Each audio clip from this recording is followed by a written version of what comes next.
मेरा नाम अकबर अब्बास है, ईएनटी सर्जन हूँ, कराची में ही काम करता हूँ। आप बेटा? Doctor Ejaz from Dow university hospital. ये ओझा वाला? करंट जी सर, करंट ओझा। डॉक्टर मुस्लिम मुर्शिद कुरान जेपीएमसी। हाँ, sir doctor Ali DI belong Khan से। डी खान से। आपके सर ट्रेनिंग इंस्टीट्यूट का क्या शेख नाम? जायद हॉस्पिटल लाहौर। अच्छा, ट्रेनिंग के लिए आप वहाँ गए हैं, ठीक है जी madam. Doctor Amsha Khan from Dow university Hospital. Ojha, okay. Doctor Shamsa from Dow Ojha. Doctor Ammar from Zakir. Ammar साहब, चलें जी, वेलकम ऑन बोर्ड। सो थोड़ा सा इसको हम इंटरेक्टिव ही रखेंगे, और जहाँ जहाँ आपको डिस्कशन के लिए करना है, रोकना है, तो आप रोक सकते हैं। So I think neck message जो है वो आधा आधा उसका 50% तो हिस्ट्री टेकिंग है, ठीक है? कि आप कितने मिनट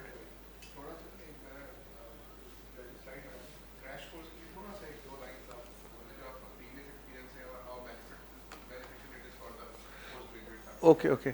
सो मेरा ख्याल है मैं तीसरी या चौथी तीसरी दफ़ा आ रहा हूँ आई थिंक क्रैश कोर्स में।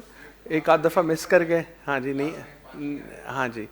तो बड़ा अच्छा एक्सपीरियंस रहा। I think I also learn from your questions and discussion.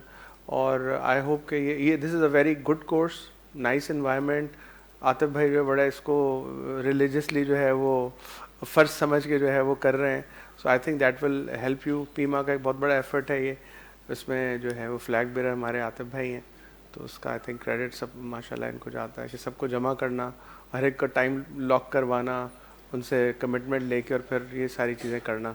So I think it's a great effort, और ये इंशाल्लाह आइंदा दिनों में आई थिंक ना सिर्फ जारी रहेगा बल्कि और बेहतर करने की भी कोशिश करेंगे इसको। ठीक है जी, अस्सलाम वालेकुम। आप कैसे हैं डॉक्टर साहब? आप अपना तारुफ भी करा दें। शाहिद हुसैन JPMC से। चले जी, वेलकम ऑन बोर्ड। ये भी आ गए हमारे। अस्सलाम वालेकुम सिविल के भाईजान, अस्सलाम वालेकुम, कैसे हो आप? खैरियत से? हाँ, नहीं थोड़ी देर में, अब 10 बजे के बाद से पसीना ही शुरू हो जाएगा। अच्छा जी, सो जैसे मैंने कहा कि 50% जो है ना वो हिस्ट्री टेकिंग है, और ये बात याद रखिएगा कि जो चीज़ हम हिस्ट्री पे मिस कर देते हैं ना, या मैंने मिस कर दी, उसका मदावा नहीं होता। वो आपको रात को ख्वाब में भी हॉन्ट करेगी आके, ठीक है? आपने इन्वेस्टिगेशन कम करा ली, आपने FNA नहीं कराया, ये नहीं कराया, दैट इज़ उसके अपना एक पेनल्टी है। लेकिन अगर हिस्ट्री में हमने कोई चीज़ गलत कर दी है तो वो आपको आके रात को आपको जगाएगी, हॉन्ट करेगी, मैंने क्या किया, ठीक है? So history taking is very important, not in the sense कि आपको बहुत सारी इन्फॉर्मेशन मिलती है, और बल्कि आपकी बहुत सारी जो वो आपको सही रास्ते पे भी लेके आती है। उसके बाद आ जाते हैं, हमारा आज का फोकस जो है वो नेक मैसेज पे, एग्जामिनेशन पे आ जाएंगे। तो इसमें बहुत सारी जो बेसिक आपने चीज़ें याद रखनी है वो यूज़ ऑफ फ्लेक्सिबल लेरिंगोस्कोप, ठीक है? आपने ज़रूर बताना है। पहले ज़माने में आइडियल होता था, पोस्टीरियर राइनोस्कोपी मिरर होता था, वो आज भी है, वहाँ यूज़ होता है, लेकिन आपने ये ज़रूर बताना है।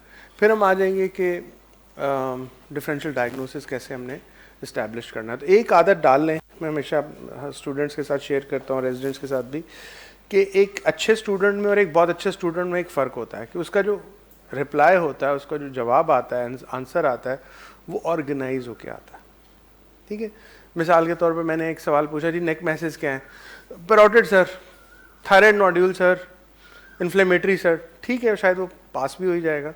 लेकिन एक जवाब आता है congenital, acquired, inflammatory non infective, right, viral.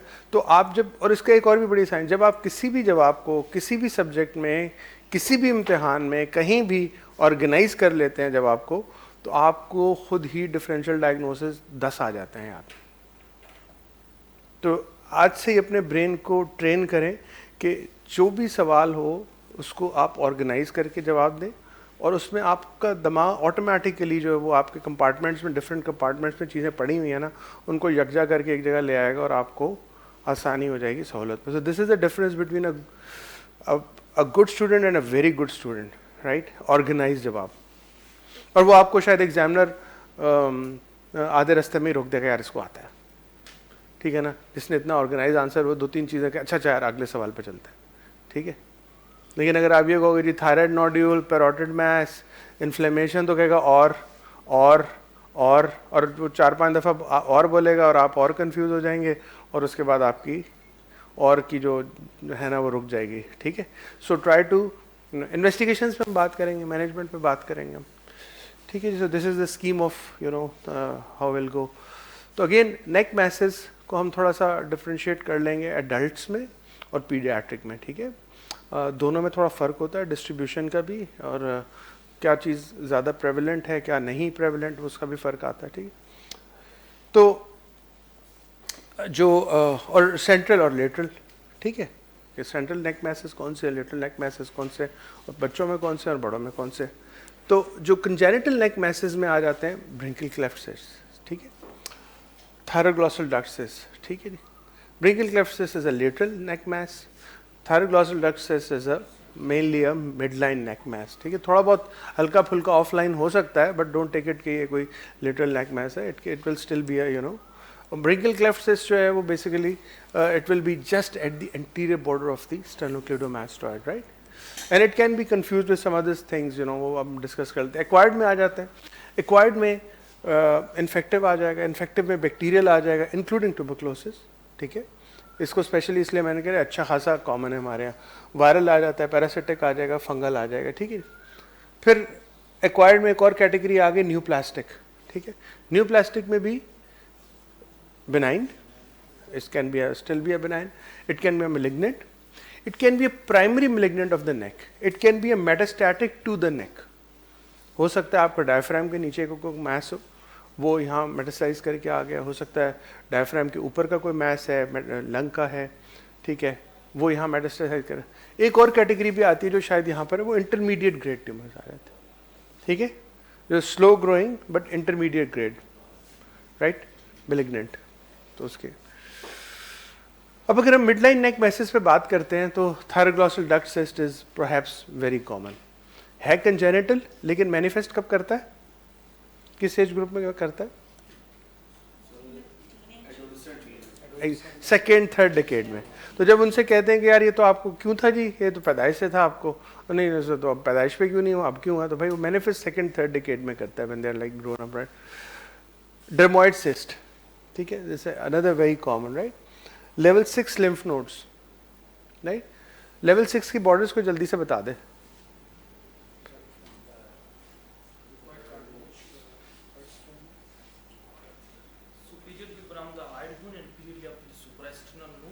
Very good, very good. तो हाइट बोन से स्टार्ट होकर सुप्रास्टर्नल नॉच तक जो है वो लेवल 6 जो भी होगा, that is level 6, right. Midline thyroid nodule, this can also present like midline neck swelling, और फिर वैस्कुलर लिम्फेंजियोमास, मैलफॉर्मेशंस, ठीक है, ये भी कहीं भी प्रेजेंट कर सकती हैं, लेटरल भी कर सकती हैं, सेंट्रल भी कर सकती हैं, दोनों भी कर सकती हैं। हम थोड़ा सा बात करेंगे कि कुछ नेक मासेस होते हैं जिनका कोई दीनमानी नहीं है, बॉर्डर ही नहीं होता, वो कहीं भी हो सकते हैं, कहीं भी जा सकते हैं। तो vascular lymphangiomas can also be like. अच्छा देखिए, ये हमारे पास सारी वो गोला बारूद है जो हमने इस्तेमाल करना है, ऑल द इन्वेस्टिगेशंस मेन जो आपको काम। अब हम तो गरीब मुल्क हैं, इंतहाई गरीब मुल्क हैं, तो हमने देखभाल के इस्तेमाल करना होता है, using your hard drive a lot कि यार देखें, और ये भी ना कि कोई चीज़ मिस भी कर दें। तो उसमें जो है FNAC, fine needle aspiration, cytology, sometimes true cut भी है, ठीक है, वो that gives you additional more tissue, right. ये सिर्फ साइटोलॉजी देती है आपको। एक्ससीजनल बायोप्सी, मोस्टली आजकल के दौर में जो हम एक्ससीजनल बायोप्सी कर रहे होते हैं वो लिम्फोमा अगर सस्पेक्टेड है, इधर भी नोड है, मल्टीपल नोड्स है, बगल में भी हैं, ग्रोइन में भी हैं, आपने अल्ट्रासाउंड एब्डोमेन देख किसी ने उसमें भी हैं, चेस्ट में भी, राइट। एफएनए पे जो है वो आपको लिम्फोमा नहीं पता चलता, because you need a intact capsule for to how to classify the lymphoma, very important. तो उसके लिए फिर समटाइम्स हमें विजुअल के ऑलमोस्ट ऑलवेज हमको एक एक्ससीजनल बायोप्सी चाहिए होती है, ठीक है। तो when you are suspecting a lymphoma, अच्छा अब आपने बायोप्सी कर ली तो उस लिम्फ नोड पे और क्या क्या भेजोगे? वेरी गुड जी, AFB smear, gene expert, TB culture, histopathology, ठीक है। कितने नोड निकालेंगे?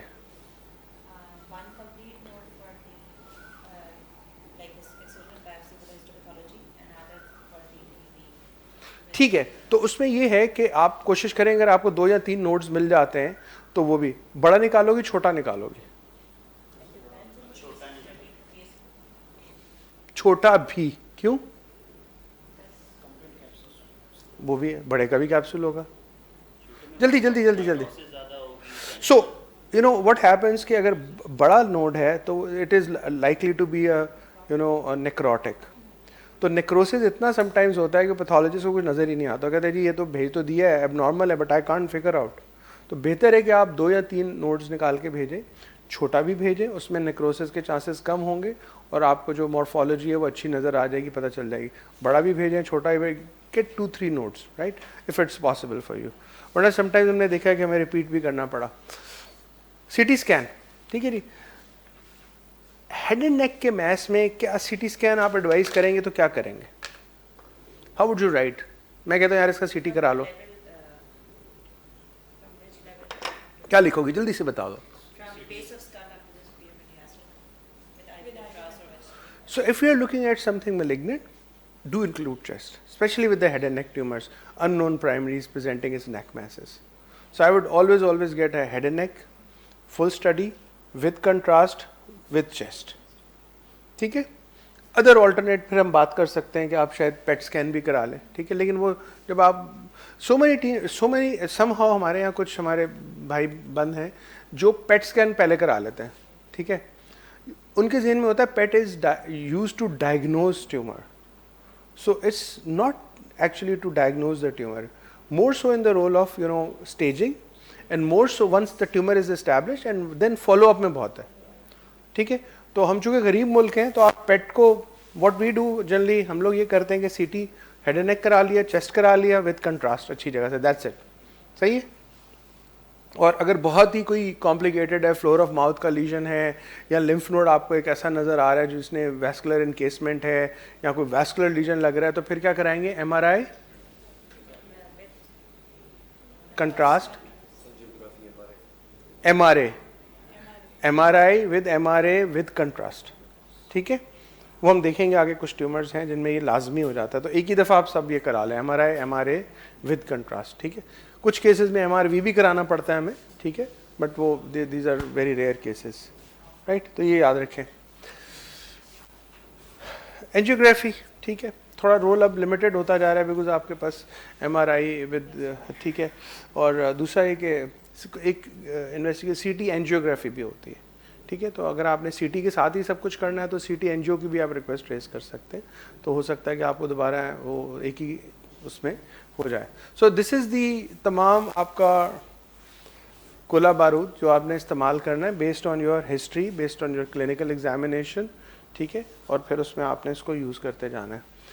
बहुत सारे टेस्ट हमारे यहाँ पाकिस्तान में अवेलेबल नहीं है, so some of them may B you know mentioned for academic purpose, आपको किसी पेपर में आ सकते हैं, you know, but most of them are, some of them are not, you know, like EB वगैरह जो है वो हमारे पास सीरोलॉजीज की नहीं है, CMV की भी नहीं है, ठीक है? लेकिन yes obviously CBC is very essential, ESR is essential, ठीक है? आपको समटाइम्स अगर कोई सिस्टमिक मैलिग्नेंसी है, लिम्फोमास वगैरह है, तो आपको इन चीज़ों में पता चलता है, और स्पेशली अगर आप बायोप्सी करने जा रहे हैं तो you will also get to know the haemoglobin and platelet, ठीक है? 40 के प्लेटलेट पे आप नहीं करना चाहेंगे biopsy, you know, bleed, right? PTH levels, most of the times the parathyroid adenoma is very small, but sometimes you can find a big one, big parathyroid adenoma, but most of them are very subtle, very small, midline, right? अच्छा, तो हम adult midline नेक message की हम बात कर लेते हैं, ठीक है? इसको कैसे इन्वेस्टिगेट करेंगे? इट मूव्स विद स्वॉल्विंग, आपने जो हिस्ट्री ली उसने कहा जी मेरे 6 महीने से हो रहा है, पहले तो नहीं था, अब moves with swallowing, how would you investigate? First of all ultrasound करवाएंगे, ठीक है, सही, आगे क्यों? ठीक है, और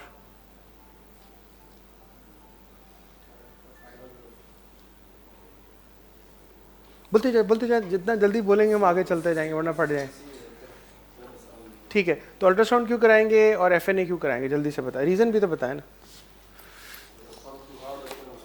फर्स्ट ऑफ ऑल अल्ट्रासाउंड हम इसलिए करवाते हैं इधर इट इज जो है ना थायराइड मास है या एक्स्ट्रा थायराइड मास है, तो उसको अकॉर्डिंगली अगर जो है ना थायरोग्लोसल डक्ट सिस्टम और थायराइड नॉर्मल है, definitely we no need to do FNAC की डिसीजन जो है ना फर्दर इन्वेस्टिगेशन की डिसीजन पहले हम अपना अल्ट्रासाउंड से ही बना लेते हैं ना, कि मैं आगे कौन सा इन्वेस्टिगेशन करना है कौन सा नहीं। अच्छा जी, वो आ जाता है आपको कि सिस्टिक मैस है इसमें और थोड़े से कुछ सॉलिड कंपोनेंट भी हैं, कुछ थोड़ी बहुत कैल्सिफिकेशन भी उनको नज़र आई अल्ट्रासाउंड पे। अब आगे क्या करेंगे?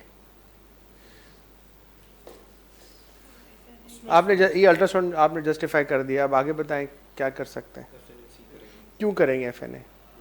सर टायराइड्स बेस के ऊपर जो है वो FNAC की सो ये जो मैस है ना, ये it is not moving on swallowing, it is only moving with protrusion of the tongue.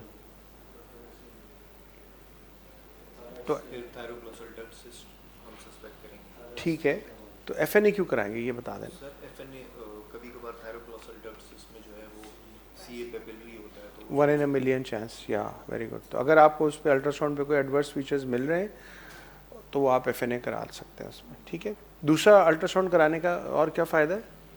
Extension. Thyroid का पता चल जाएगा कि थायराइड है भी या नहीं है, थायराइड है या नहीं, ठीक है। This may be the only functioning thyroid, this may be the only functioning thyroid, this may be the only malignant thyroid that he or she has in the body, right? ठीक है।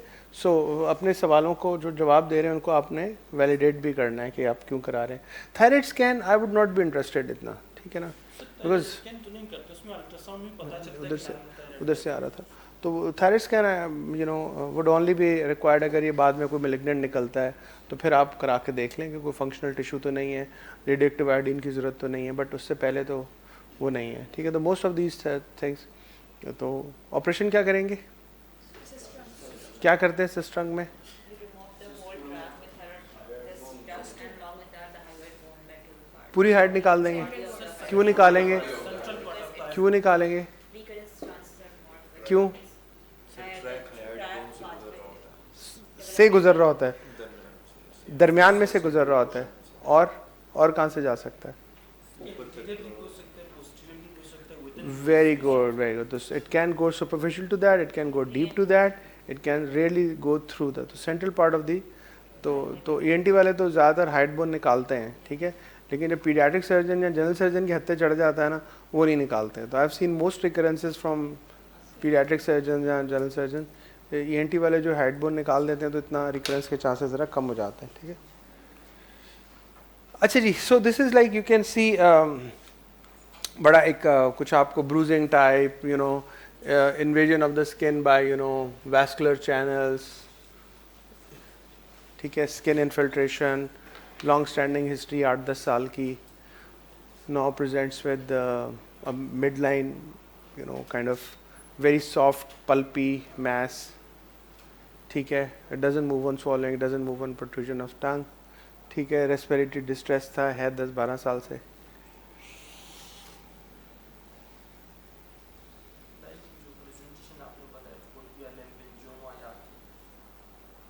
न vascular anomaly भी हो सकती है, ठीक है ना, आपको खासा वो ब्रूजिंग नज़र आ रही है, ठीक है, राइट। क्या करोगे? एक तो वो डिस्ट्रेस के साथ आई थी, हमने हाँपते कामती टांगों के साथ इसका वो ट्रेकियोस्टमी की, वो भी इतनी सी जगह अल्ट्रासाउंड में नज़र आई जहाँ वेसल्स नहीं थी, but otherwise going through the vasculature would be a disaster. तो अल्ट्रासाउंड गाइडेड ट्रेकियोस्टमी की हमने, एक साइड थोड़ी सी हमें जगह नज़र आ गई, तो अल्लाह मैंने कुछ रास्ता दिखा के हमने कर दिखाया। Now, how would you evaluate this lady?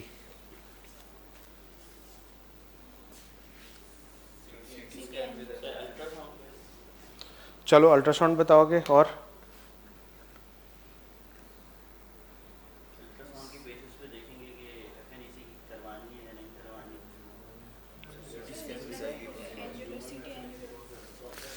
कुछ तस्वीर, एक दो तीन तस्वीरें हमारी भी खींच दीजिएगा ग्रुप के साथ, ठीक, ठीक है। तो अल्ट्रासाउंड आपने करा लिया, ठीक है, और डॉक्टर साहब क्या कराएंगे? Sir CT scan with IV contrast, CT scan with IV contrast, ठीक है। इंटेंसली वैस्कुलर लग रहा है तो क्या करेंगे इसमें? CT एंजियोग्राम करा लिया, ठीक है, और कोई इन्वेस्टिगेशन? MRI विद MRA, ठीक है, ठीक है, विद कंट्रास्ट ऑब्वियसली, सही है। और तो उस पर आ जाता है जी ये किसी लार्ज, और एक और चीज़ भी करेंगे, एक और भी कोई इन्वेस्टिगेशन करेंगे देखने के लिए, that has got a very significant role in management as well. Thank you sir.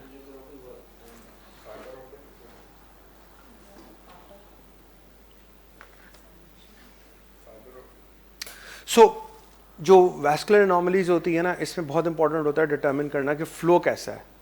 Is it a high flow, is it a low flow. ठीक है. सो बिकॉज आपके वो ट्रीटमेंट में एम्बोलाइजेशन में उसको बाद में देगा कि आपने टाइप ऑफ क्या करना है. ठीक है. So some of these high flow AVMs can actually, इतने हाई फ्लो होते हैं कि उसमें कार्डियक फेलियर भी हो सकता है. ठीक है. So how would you manage then?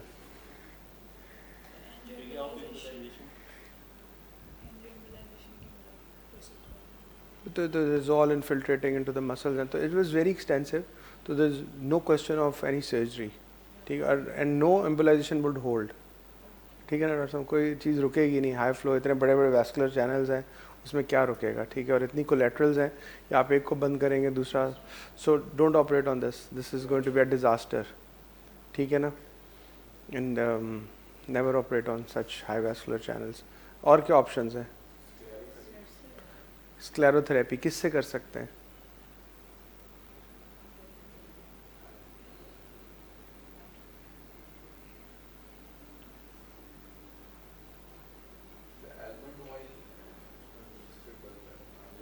Alcohol use कर सकते हैं आप.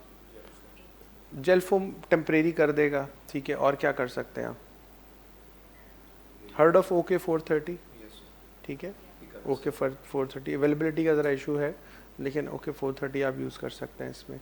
एंड चूँकि it's a big one, it will need repeat embolisation. एक गो में नहीं होगा. And even then the results would be not very encouraging, right. तो बट तो आप ये तमाम चीज़ें करेंगे इसमें. MRI करेंगे, डॉपलर करेंगे, अल्ट्रासाउंड करेंगे, और एंड देन यू विल और you can refer them to vascular surgeons. खुद आप करना चाहते हैं तो आप खुद भी कर सकते हैं. Mostly it would be done under ultrasound guidance और अ डॉपलर गाइडेंस. ठीक है. But no surgery. सर ये प्रोप्रानोलोल जो है सर, उसका रोल हो सकता है. ठीक है. उसका रोल किस में ज़्यादा है? बीटा ब्लॉकर का हीमेंजियोमास में ज़्यादा है. ठीक है ना. हीमेंजियोमास में बीटा ब्लॉकर का रोल है. ठीक है. This wasn't a हीमेंजियोमा, this was large AVM. So another midline neck mass presenting with a necrosis. क्या करोगे? जल्दी जल्दी बताते जाओ. 6 months history, rapid growth, midline neck mass, CT scan, Head and neck with chest. Chest with contrast. चलें. ठीक है. Okay. आगे क्या करोगे? 6 महीने में डेफिनेटली मेलिग्नेंट.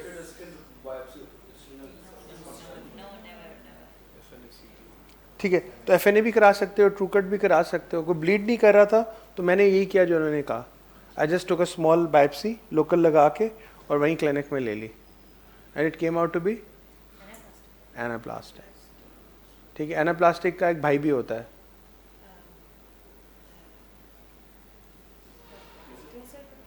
थोड़ा सा लेस एग्रेसिव, लेकिन भाई होता है इसका वो. नहीं थायराइड का पूरी डिफरेंशिएटेड थायराइड कैंसर. चंद महीने इंसान ज़्यादा जिंदा रह जाता है. But anaplastic is a killer. ठीक है जी. तो आपने मेटास्टैटिक वर्कअप कर लिया, आपने FNA, ट्रूकट वर्सेस ओपन मैंने इसमें कर लिया. अदरवाइज आप नहीं करेंगे. ये तो ऑलरेडी नेक्रोज था ना. ये नेक्रोज था, सामने नजर आ रहा था. I did that. I did not breach the skin. Skin was already breached. ठीक है ना. राइट. और and then it came out to be anaplastic. What would you do? TLC therapy, tender loving care. ठीक है ना. Metastatic disease, you can't do much about it. Never attempt a tracheostomy. ठीक है. इतने बड़े मैस में. ठीक है. अच्छा जी. तो हम थायराइड की बात शुरू हुई है. तो how would you go about managing a thyroid nodule? Solitary thyroid nodule 2 centimetre. कहती रही है मैं कल देख रही थी, नहा रही थी, मेरे यहाँ गिल्टी आ गई गर्दन में. आपने देखा मूव्स विद स्वॉल्विंग. इन्वेस्टिगेशन क्या कराओगे? How would you approach?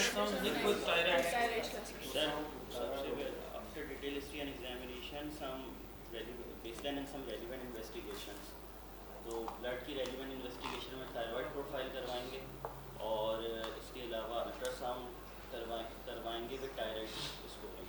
तो ऑर्गेनाइज करके ना, तुम लोग जवाब तो दे रहे हो, तुम लोग ऑर्गेनाइज नहीं हो, और हम विल सी के ऑर्गेनाइज होना कितना इम्पोर्टेंट है, विल सी। तो पहले आपका सवाल का जवाब होगा कि आप इनका एक थायराइड प्रोफाइल करा लेंगे, ठीक है। अगर पैसों की कमी है सिर्फ TSH करा के देख लें, ठीक है। May be you can have a CBC as well. फिर आप अल्ट्रासाउंड थायराइड करवाएंगे, ठीक है। क्यों? सर अल्ट्रासाउंड थायराइड में थायराइड स्कोरिंग कराएंगे and that will give us an idea कि हमें FNAC करनी चाहिए या अब लाइन पे आए तुम, ठीक है। तो you will never write ultrasound with FNA, that will be an overkill. 1 और 2 में टायराइड्स में तो FNA की जरूरत ही नहीं है, ठीक है ना। और आखान में पता है कितने का होता है अल्ट्रासाउंड गाइड FNA? 30,000 रुपये का। आपने जो जस्ट वेस्टेड द मनी, ठीक है ना। तो वो अल्ट्रासाउंड, और उसमें ना आप ये मैं व्हाट वी डू इज कि if needed then do FNA। तो अच्छा अल्ट्रासाउंड वाला होता है, वो उसी वक्त देख लेता है टायराइड 3 है 4 है, वो FNA कर देता है। वरना वो जो है वो लिख के दे देता है कि ज़रूरत ही नहीं है हमें, ठीक है। तो टायराइड्स का पता होना चाहिए। There are so many other scoring systems, लेकिन ये जो यूरोपियन सोसाइटी का है उसका वो है 5 इसके स्केल के मार्क्स होते हैं, ठीक है। तो वो आपको पता होने चाहिए।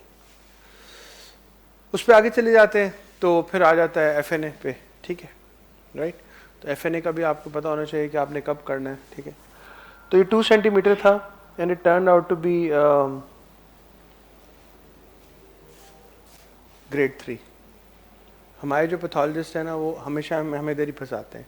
90% रिपोर्ट ये लिख के दे देते हैं हमें, ठीक है ना। क्या करोगे? ठीक है, 1 महीने के बाद 30,000 रुपये का टेस्ट ये 1 महीने बाद रिपीट करेगा। बड़े अमीर सूबे से आया ये, सिंध तो गरीब है यार। एक ऑप्शन हमारे पास ये है कि डायग्नोस्टिक लोबेक्टोमी भी हम कर सकते हैं। चले ठीक है, गुड, लोबेक्टमी कर सकते हैं। एक ऑप्शन आपने ये दे दी। कहीं सर मुझे तो बड़ा डर लगता है, मैंने ऑपरेशन नहीं कराना। सर इसको वेट एंड वॉच पे 6 months to 1 year पे आप एक रिपीट अल्ट्रासाउंड करें, अगेन रिपीट अल्ट्रासाउंड, और if required you know then FNAC, ठीक है। अब आपने उसका 6 महीने बाद कराया तो वो it has moved up on the scale. Grade जो है वो 4 आ गया, ग्रेड 4 आ गया। फिर इसमें अगेन 2 सेंटीमीटर सॉलिटरी नोड्यूल। ठीक है, उसमें सर जो है ना ग्रेड 4 में वैसे बेसिकली रिकमेंडेड हेमीथायराइडेक्टोमी है, लेकिन कुछ सर्टेन फैक्टर भी हम देखते हैं कि पेशेंट की एज क्या है, क्या पेशेंट हमारा जो है ना पुअर फॉलो अप तो नहीं होते, फॉलो अप में रेगुलरली आ सकते हैं तो हम इमी पे जाएंगे, अगर नहीं आ सकते तो हमारे पास टोटल का भी ऑप्शन है। और जो ना अगर रिस्क हिस्ट्री नहीं 2 centimetre thyroid nodule, solitary nodule, grade 4 Beth, what is the treatment? Thyroid lobectomy. Lobectomy is the right word, ठीक है, ठीक है, राइट। तो आपने लोबेक्टमी कर दी, मरीज फर्स्ट क्लास रहा, राइट।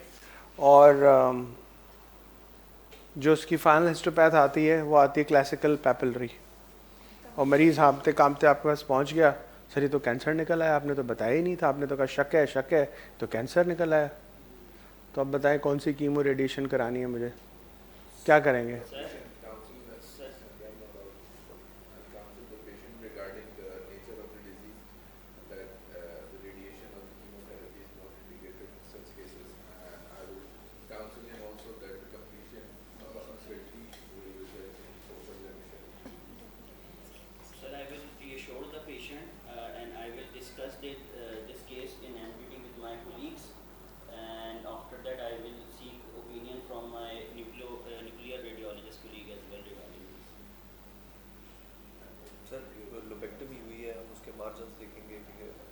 मार्जिन्स ठीक है, मार्जिन्स ठीक है, तो हम उसको पेशेंट को फॉलो अप के ऊपर रखेंगे 6 months के ऊपर, क्योंकि एक साइड तो उसका ऑलरेडी है, तो ऐसे में हम उसको और तो वो नहीं कर सकते। हाँ तुम कभी अमीर नहीं हो सकोगे, लेकिन बात बिल्कुल सही कर रहा है, ठीक है, इसलिए गरीब सर्जन रहेगा। So that is the right answer. 2 centimetre lesion papillary is curative, बिल्कुल सही कहा आपने, वेरी गुड। आप कहेंगे जी 6 महीने साल में अल्ट्रासाउंड करा के देख लेंगे, और क्या करा सकते हैं? Levels of cancer tumour markers कौन से होते हैं? thyroglobulin, anti-thyroglobulin, TSH levels with ultrasound. That's it, full stop. No CT scan, no MRI. Sir इसका ऑलरेडी लोबेक्टोमी हुआ है, थायरोग्लोबुलिन तो सर नॉर्मल भी सेल थायराइड सेल से निकलता है और कैंसर सेल से निकलता है, तो उसका सेंसिटिविटी तो इसकी इसमें तो हाँ, लेकिन अगर ट्यूमर होगा तो वो ज़्यादा होगा. If there is any recurrence of the tumor, it will be higher on the side. और अगर आप वो भी नहीं कराना चाहते तो अल्ट्रासाउंड इज मस्ट. ठीक है, तो आपने बिल्कुल सही कहा. अप टू 4 सेंटीमीटर भी बहुत, अब जो स्टडीज़ आ रही हैं, अप टू 4 सेंटीमीटर भी लोगों ने लोबेक्टमी में क्यूरेटिव है और उसको आप फॉलो कर लें. But 2 centimetre is definitely thyroid lobectomy, no completion is required. Please ma'am, ठीक है. देखो, अगर पुअरली डिफरेंशिएटेड आ जाता है, एनाप्लास्टिक आ जाता है, फिर तो आप कंप्लीशन भी करोगे, फिर आप उसकी नेक डिसेक्शन भी करोगे, मेटास्टैटिक वर्कअप भी करोगे. पेपिलिस ये है तो उसमें टाल सेल आ रहे हैं या स्क्लेरोजिंग आ रहे हैं, तो इसमें तो क्यूरेटिव लोबेक्टमी इज क्यूरेटिव. चलें आगे चलें जी. ये क्या है? कुछ मैसेज आइट्रोजेनिक भी होते हैं. ये क्या नज़र आ रहा है? Very good. So it's a follow-up case of head and neck cancer, post radiation, और रेडिएशन के बाद जो है फ्लोर ऑफ माउथ और मैंडिबल नेक्रोज करके, so tongue is coming out of the neck. ठीक है ना. ये हमारे यहाँ तो कराची में बहुत आपको इस तरह के मिलेंगे केसेस. अब लेटरल नेक मैसेज पे आ जाते हैं हम. ठीक है जी. तो जैसे हमने कहा था ब्रेंकियल क्लेफ्ट सिस्ट, एक्वायर्ड में neoplastic, lymphoma, metastatic tumour, unknown primary of head and neck, metastatic tumour from the other parts of the body, infective हो सकता है, हमने बात की थी, bacterial, viral, parasitic, you know. और पैरासिटिक में कौन सा आ सकता है गर्दन में? वेरी कॉमन, तुम लोगों ने तो बहुत देखे होंगे गवर्नमेंट के अस्पतालों में. हाइड्रेटेड नेक, ठीक है. Inflammatory, non infective, auto immune, ठीक है. लिम्फोवैस्कुलर हेमेंजियोमास हमने बात कर ली. ठीक है. So this is a classical case जिसमें सारे लेवल्स इन्वॉल्व हैं. मिडलाइन भी है, लेटरल भी है, ये भी है. क्या करोगे? How would you go about managing this case? बाबा आ गया थर पार्कर से, क्या कराएंगे? वेरी गुड, शाबाश. उस पर आ रहा है लिम्फ नोड ही लिम्फ नोड है, इधर भी है, इधर भी है, इधर भी. अंडर जीए, अंडर जीए. तो आपने जो है ना वो ये वाला लिम्फ नोड निकालने की बात की इन्होंने. ठीक है ना. ये वाले एरिया का पूरा निकाल दिया. What can go wrong hair? Very good. Commonest cause of accessory nerve damage is lymph node biopsy here. Be very careful. नीचे चिपकी हुई होती है. Yeah. Just anterior border of the trapezius. अच्छा, ये तो साफ नहीं आ रहा है. अच्छा, ये एक आपको यहाँ मैस नजर आया है. Just anterior the border of the SCM mandible में. क्या हो सकता है? अगेन कंजेनिटल एक्वायर्ड, वही एक्सरसाइज आप दोबारा रिपीट करें, याद कर लो. ठीक है. It can be congenital, it can be acquired, acquired में it can be infective, neoplastic. ये आज का मैसेज ये है तुम लोग. और कुछ जानना, बट ऑर्गेनाइज योर आंसर. चाहे वो ईयर है, चाहे नोज है, चाहे you know, that is the question आज का. क्या करेंगे इसमें? Very good. क्यों? Very good. It can be a carotid body tumour. So अब तुम्हें पता चला कि अल्ट्रासाउंड पहले क्यों करेंगे और एफएनए पहले क्यों नहीं करेंगे. Some of these, rarely 5% of these tumours can be actually vascular. ठीक है. तो हाँ, मुझे याद है एक हमारे जनरल सर्जन को एक पेशेंट रेफर होके आया, उसके यहाँ मैस था. द सर्जन थॉट के ये लिम्फ नोड है.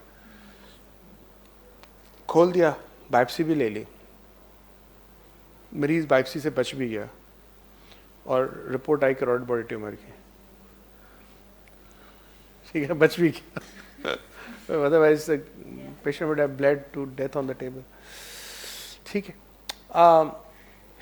तो very good ultrasound, and then अगर उस पर नज़र आए आपको तो कुछ, तो वो आप FNA कराएंगे, अदरवाइज अगर आपको वैस्कुलर की तरफ जा रहे हैं।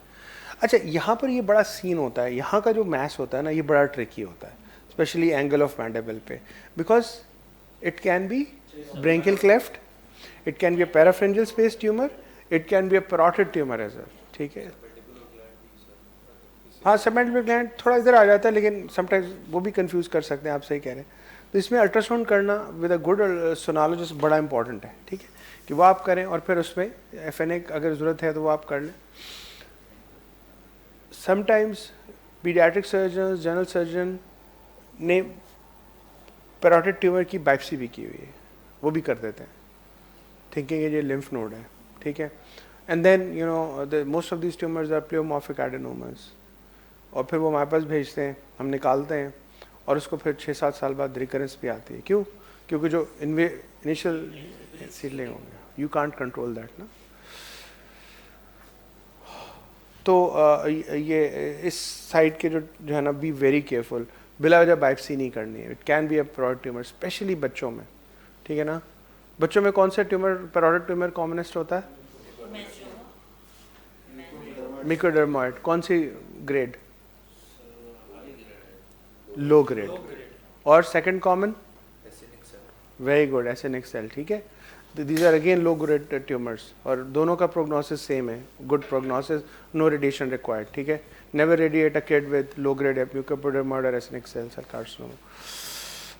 बड़ों में कॉमनेस्ट ट्यूमर कौन सा है? प्लियोमॉर्फिक ट्यूमर की बात कर रहा हूँ, प्लियोमॉर्फिक, ठीक है। सबमैंडिबुलर ग्लैंड में क्या डिस्ट्रीब्यूशन है ट्यूमर्स की?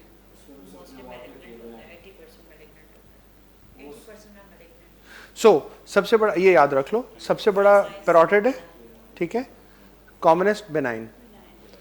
उसके बाद साइज में आ जाता है submandibular, 50% malignant, 50% benign.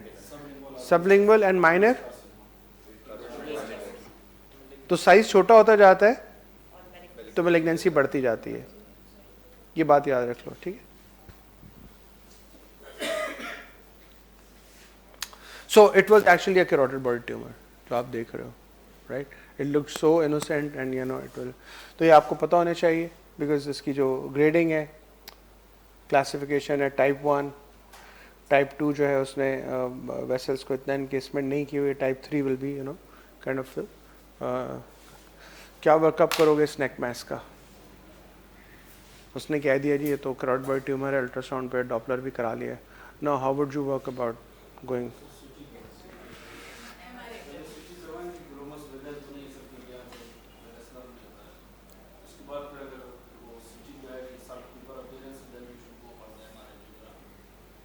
Salt and paper appearance क्यों आती है? वैस्कुलर वॉइड्स, ठीक है ना, लार्ज चैनल्स, वैस्कुलर वॉइड, ठीक है। So you may be right, but अगर मुझे उसने कहा है ना, तो I would just skip the CT, ठीक है। I will just go straight with MRI with MRA, ठीक है जी, राइट। और अगर और क्या कर सकते हैं, और क्या, ये ट्यूमर्स कहीं और भी हो सकते हैं? सर इसके अलावा वो जो है ना यूक्रोमोसाइटोमा को रूल आउट, हाँ, वो कैसे रूल आउट करेंगे? इसके लिए सर 24 आवर यूरिन कैटेकोलामाइन या मीटर, ठीक है, हर केसेस में कराएंगे ना? नहीं सर, अगर क्लिनिकली हाइपरटेंसिव नहीं वो भी हमें ग्लू दे रहे किसमें, तो कहता है जी मैं तो हाइपरटेंसिव हूँ, 5 साल से थोड़ी सी गोली खाता हूँ, ठीक रहता हूँ, तो 5 साल से hypertensive. So just being hypertensive is not enough. It's a very vigorous rise and down, ठीक है, uncontrolled hypertension, ठीक है, जो कि एक साइक्लिक होगी, ठीक है, उसमें आपने कराना है, अदरवाइज जरूरत नहीं है आपको, ठीक है ना, राइट। VMA लेवल्स हो गए, MRI विद MRA हो गया, विद कंट्रास्ट विद, ठीक है। और फिर किसी ने एंजियोग्राफी का नाम नहीं लिया अभी तक।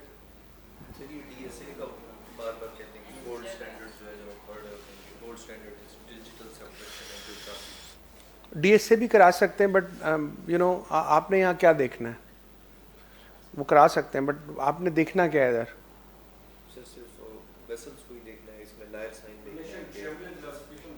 वो तो ठीक है, वो देख लेना आपने। ये तो देखो ये आ रहा है, सॉल्ट एंड पेपर आ रहा है, ठीक है। आपकी एक वेसल यहाँ पड़ी हुई है, ठीक है, दूसरी वेसल शायद यहाँ पड़ी हुई है, ठीक है, ये पड़ी है, ये है शायद, ठीक है। तो मुझे तो ये देखना है इसकी इनकेसमेंट, मुझे देखना है कि कितना कम्प्लीटली इनकेस्ड है ये, वो मुझे एमआर पे बहुत अच्छा पता चल जाता है, ठीक है। और दूसरा इसका वो बहुत अच्छा, अगर अल्ट्रासाउंड वो एमआरआई वाला बंदा है ना, तो मुझे बता देगा कि यार इसकी ब्लड सप्लाई कहाँ से आ रही है, नहीं है या नहीं। तो this was actually you know, can you see that, दोनों की ग्रेड 3, ठीक है। एमआरआई ये आ गया, अब बताओ क्या करोगे।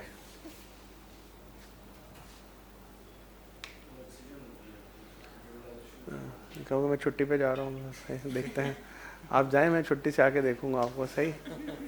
एक जवाब तो ये हो सकता है, आई विल थिंक अस्सलाम वालेकुम, I will strongly. Vascular surgeon को क्यों करेंगे भाई, ये भी अमीर नहीं होना चाहता, ये दोनों अमीर नहीं होंगे कभी भी इम्तिहान पास हो जाएंगे लेकिन गरीब रहेंगे ये ठीक है। वो वैस्कुलर आएगा कहेगा यार ये तुम्हारा तो काम ही नहीं है एंटी का, तुम जाके टॉन्सिल निकालो, ये तो मैं करूंगा और प्राइवेट करूंगा, है नहीं। आइंदा ऐसे केस देखना भी नहीं तुम मरीज का ब्लड प्रेशर तो बढ़ा, तुम्हें भी ब्लड प्रेशर हो जाएगा, सही। सो कोई नाम नहीं ले रहा।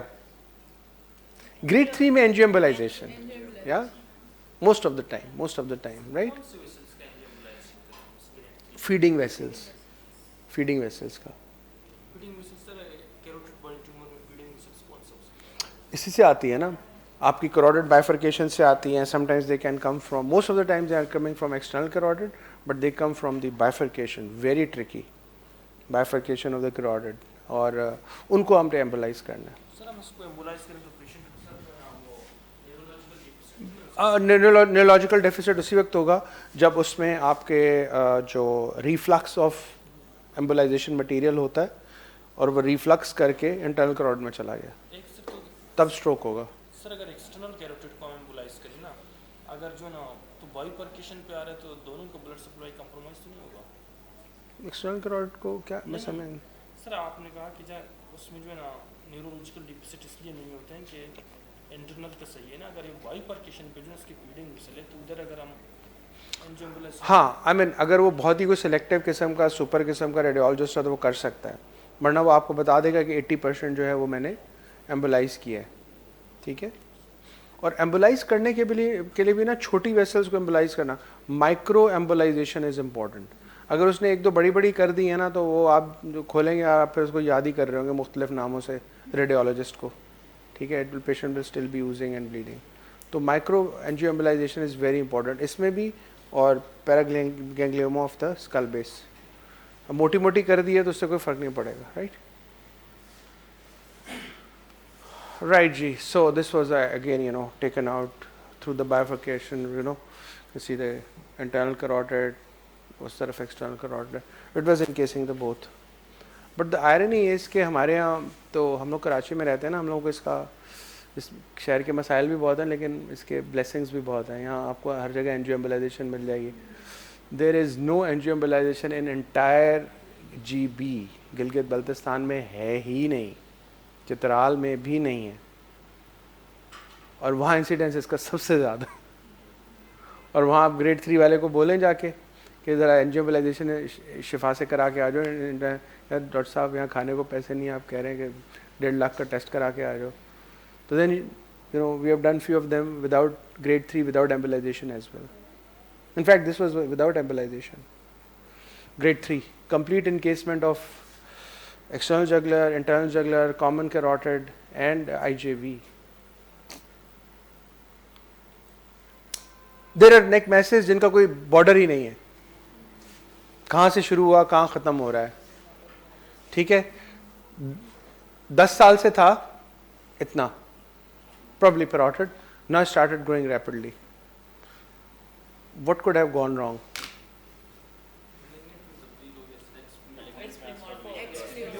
CXPA, carcinoma ex pleomorphic adenoma, highly malignant, ठीक है,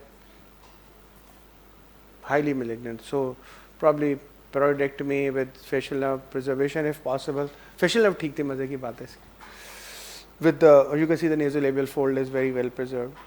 With followed by radiation. तो मैं प्लेओमॉर्फिक एडिनोमा के जो पेशेंट्स हैं ना वो कहते हैं हाँ जी बेनाइन है, तो डॉक्टर साहब ये तो हमें डॉक्टर ने बताया था, प्रोफेसर साहब ने बताया था तो बेनाइन है, तो हम तो तो I tell them it may remain silent for 8 years, but there is a 10% chance that this will turn into CXPA. ठीक है, इसको क्या कहते हैं? Lead time. The lead time is 8 to 10 years that it can go malignant and then will start spreading rapidly. ठीक है जी. अच्छा जी, अब हम बात कर लेते हैं. ये भी एक there is a big neck mass starting from the chest wall up to यहाँ level 3 तक.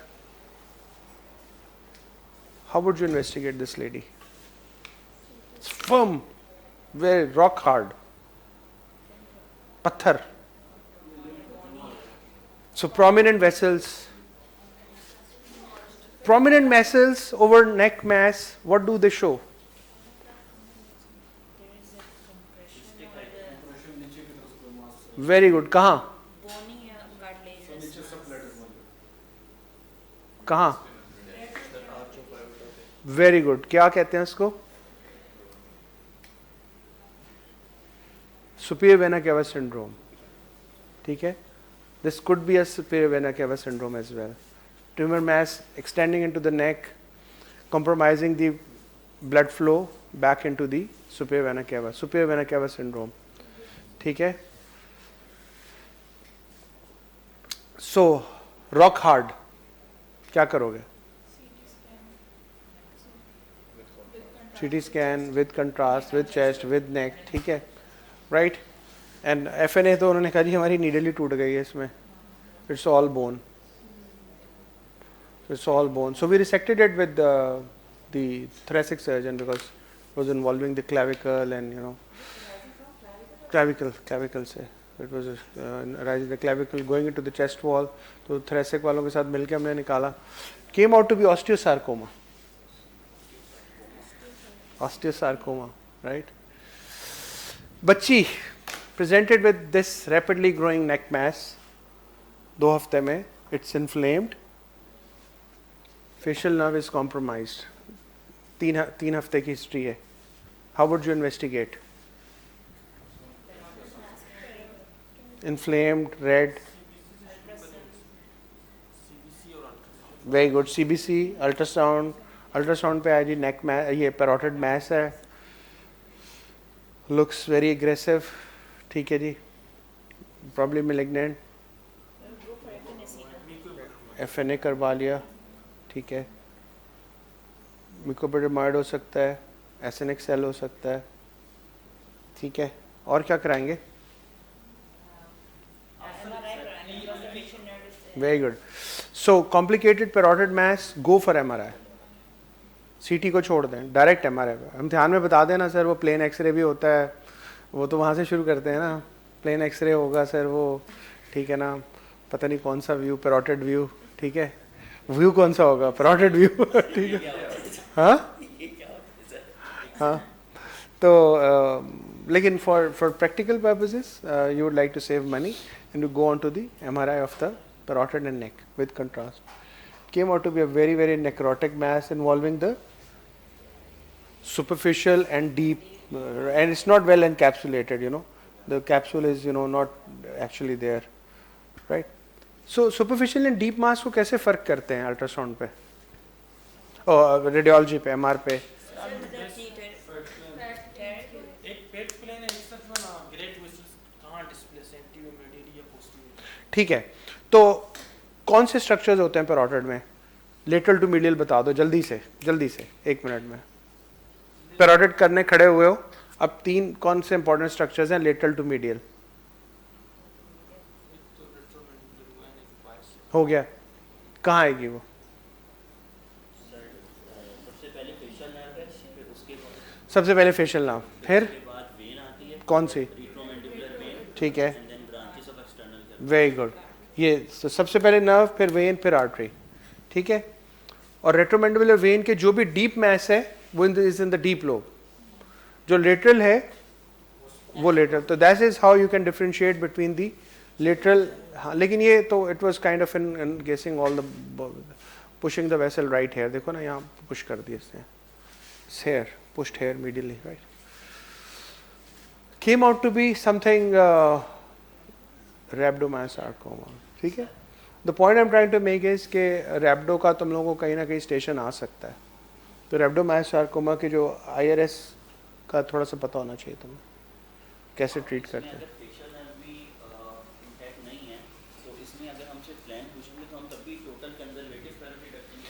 सो फेशियल नर्व तो चली गई ना इसमें, so you can offer them radical, or you can what I did was involve the pediatric oncologist, तो उन्होंने इसको chemo the and it just vanished, tumor got vanished, so no need for surgery।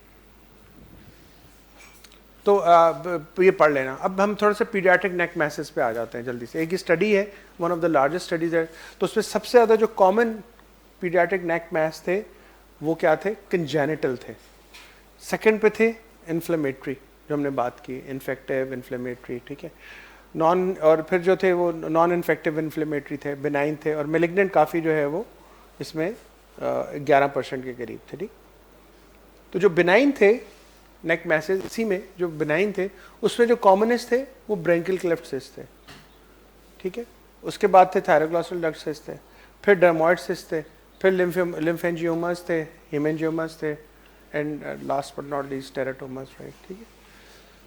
So branchial cleft जो है वो कहाँ से rise करता है, सेकेंड ब्रेंकियल क्लेफ्ट से, ठीक है, राइट, ये याद रखना। It's always on the interior border of the sternocleidomastoid, right.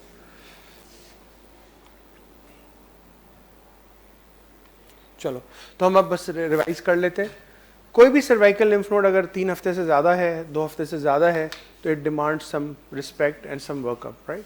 तो आपने इसका अच्छा हिस्ट्री ली, क्लिनिकल एग्जाम किया, जो भी आप उसकी वर्कअप करना चाहते हैं वो आप कर लिया। It can be one of those tumours, right, और इन्फेक्शंस। डिफरेंशियल अगर आपको नहीं क्लिनिकली पता चला तो you can go to radiology, and then that will decide कि आपने CT स्कैन करना है, MRI करना है, based on your history, based on your physical exam आप देखेंगे CT करना है, MR करना है, या दोनों करना है। Sometimes you would need both, right? So अगर उसमें आपको लग रहा है कि lymph node metastasis है तो आप FNA करवा सकते हैं, ठीक है। हमारे यहाँ नीडल बेस्ड थायरोग्लॉसन ऐसे अवेलेबल नहीं है, तो हम सिर्फ अभी FNA ही कराते हैं, ठीक है। लेकिन बाहर जो है वो थायरोग्लोबुलर ऐसे भी मौजूद है, उसके ऊपर आपको पता चल सकता है कि ये थायराइड ट्यूमर है या नहीं। Once it is determined that it's a cancer, then you can, based on the type of the cancer, you can go for a PET scan, lymph node biopsy, frozen section, और pan endoscopy। Unknown primary की हमने थोड़ी बात नहीं की। Unknown primary जो है वो उसमें क्या वर्कअप करेंगे आप लोग,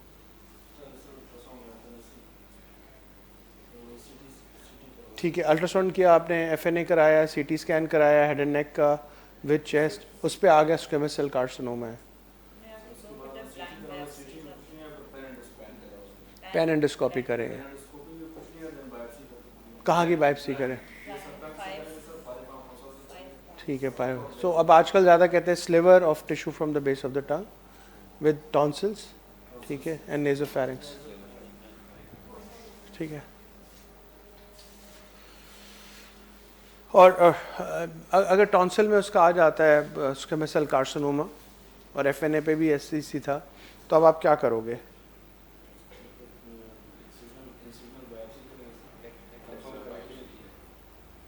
ठीक है।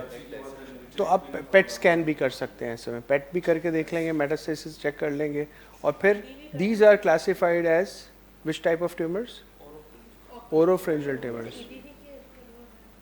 तो उसमें आपका आ जाता है HPV आता है, HPV आ जाता है, ठीक है। So oropharyngeal tumours by and large are managed by chemo radiation, ठीक है। So never miss an opinion from oncologist in oropharyngeal tumours.